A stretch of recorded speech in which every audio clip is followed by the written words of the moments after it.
Seda freesi olete ilmselt varem näinud. Ja võib-olla teate ka, et see on mõeldud pistikupesade jaoks, kuigi antud juhul oleks sobivam väljend sahtel. Nii et see on siis pistikupesade või sahtlite frees. Mina olen Tom Škrsensk ja nüüd näitan teile Unimaki töökojas, kuidas sellega töötada ja midagi sellega ka valmistada. Sahtleid on mitut erinevat konstruktsiooni, kuid neid saab jagada 2 peamiseks tüübiks vastavalt nende esipaneelile. Esipaneel on kas samal tasapinnal külgedega ja lükatakse sahtli avasse või ulatub veidi üle sahtli serva, toimides samal ajal sulgemisel, stopperina.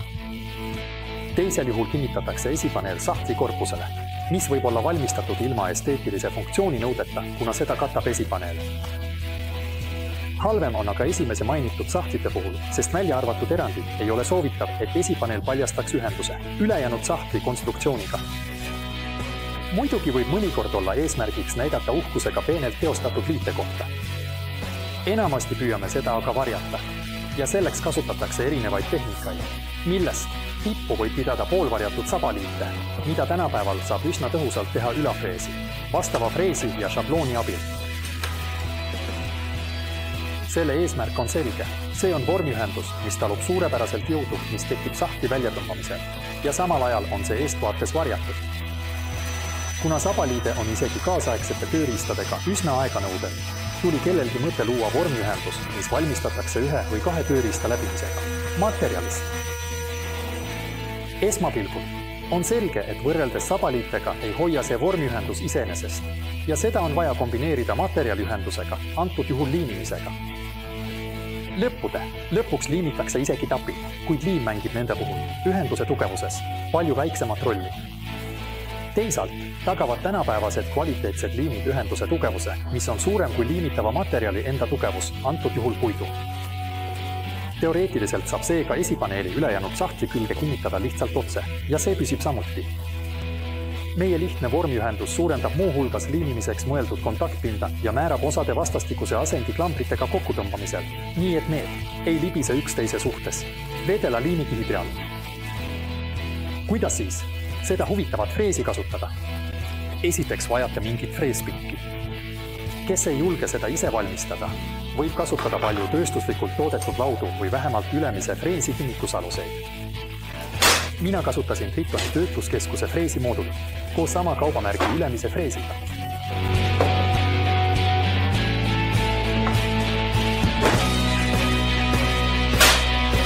Unimak pakub tööriista freesi 12 mm varrega. Pärast tööriista kinnitamist tuleb kõige olulisem osa, nimelt kõrguse ja sügavuse seadistamine.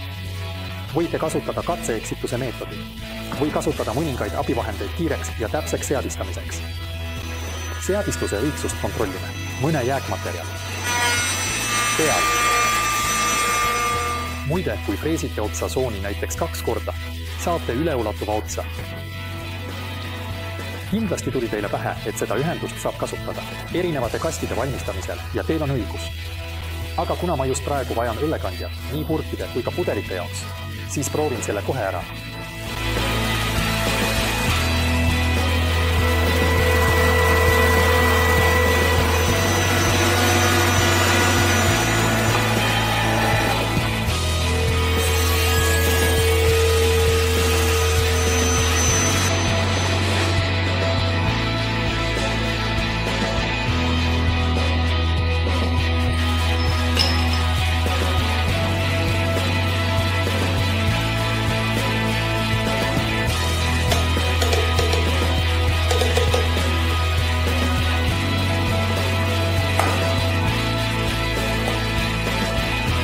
Mistahes kast on sahtlifreesi abil vaid mõne minuti küsimus.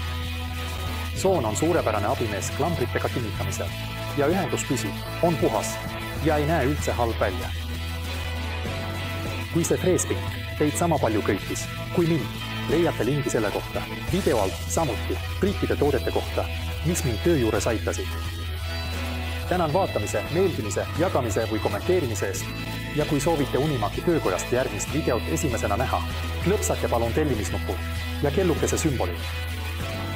Olge tubli ja kohtumiseni peagi Unimaki töökojas!